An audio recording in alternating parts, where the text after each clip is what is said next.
that's a great question. Who is the X factor for Iowa? Because in normal circumstances, Michael, I would say Cooper DeJean.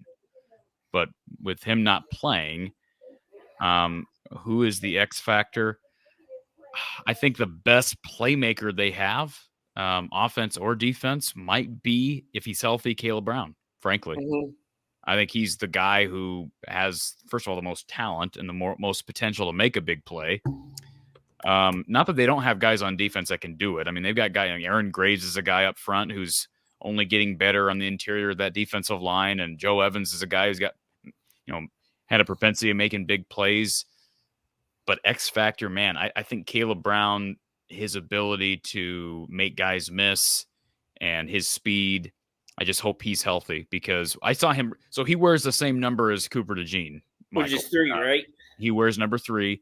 And I believe it was early in the game on Friday against Nebraska where he made a couple of guys miss up the sideline. And I think, wow, I mean, it was like, okay, is this Cooper DeJean or is this Caleb Brown? So they've got some speed and some athleticism out there if he's healthy, but you got to get him the ball and you got to figure out a way to block for him. I mean, he can't make everybody miss. So I would say Caleb Brown. Yeah. Another question. If Kirk does leave at the end of the year, though, who do you see maybe coaching? I say maybe Lance Leopold. The key question is, does Phil stay or does he retire?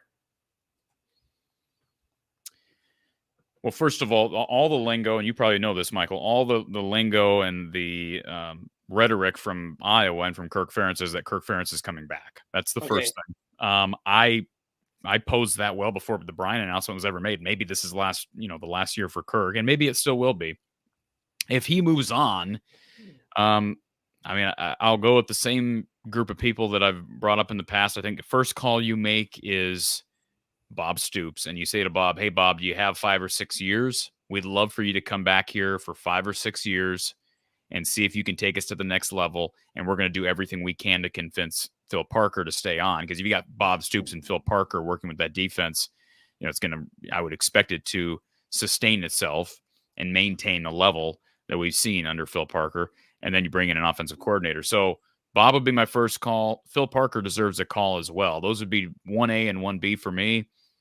And then, there's other guys out there. I don't know if Ryan Grubb is ready to be a head coach somewhere. You talk about guys like Lance Leopold, Chris Kleiman's a guy that could be in the conversation. Say it again, Michael. Jedd Fisch from Arizona.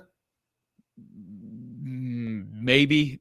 I mean, he's obviously elevated that program. I'd like to see a little bit more evidence of that. But, Ryan Grubb doesn't have any better of a resume than Jedd Fisch does. I think the key would be, can you keep Phil Parker in that role if he doesn't want to be the head coach? If he wants to be the head coach, I'm not just going to hand him the job. He's got to interview and tell you what he's going to do as far as hiring and whatnot. But Phil Parker deserves it. I mean, this guy's, he was named today to the finalists of the Broyles Award. So he's one of the top 5 assistants in the country. I think he's the best defensive coordinator in the country, quite frankly. And yes, I'm biased, but I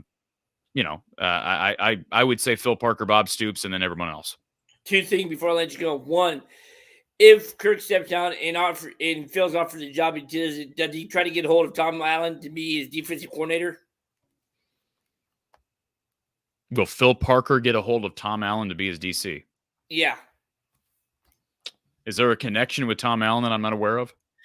I mean, he's always been like a defensive. He's basically like a good defensive coordinator and stuff like that. It's just I figured maybe he might be in a DC next year. I think most likely scenario, if that somehow happened, Michael, and I know we're just throwing out hypotheticals, if Kirk left and Phil was the next head coach, likely he's elevating Seth Wallace. You probably don't know who Seth Wallace is. Seth Wallace is the assistant defensive coordinator for Iowa. He's also like the linebackers and DB coach. Yeah, he's done really good with the linebackers. So my guess is that Seth would be the DC, Phil would be the OC. Again, that's assuming Phil would take the job. I don't know that he wants to be a head coach at Iowa. I know he's said in the past that he's happy being a coordinator. Mm-hmm. And then the question is, who would he hire as his offensive coordinator? I don't know. I don't know what Phil would do as a head coach with that responsibility. Last thing before I let you go, what was your reaction when the interception was thrown? When Devin threw the interception and then turned right back around, Nebraska threw the interception. I mean, was your house destroyed after the interceptions? my house wasn't destroyed. I was just incredibly disappointed that Iowa was throwing the ball in that situation because, Michael, if you watch the game and you watch Ferentz football, you'd know that typically in a situation, Kirk's going to take a knee and go to overtime. And I just thought it was a weird time to call that pass play. I would have taken a knee. If Nebraska was going to use their last time out, fine. And we'll punt off and rely on our defense to send us to overtime. But weren't they driving the ball though? No. I mean, maybe the ball was close to midfield when the interception happened.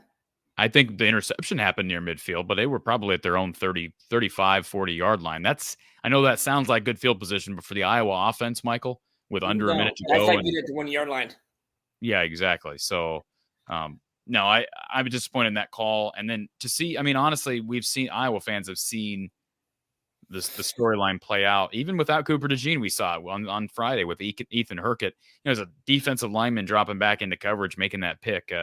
It's incredible. You got to give Kirk a lot of credit because Kirk and Phil, I mean, they just find ways to win games. And that's the name of the game.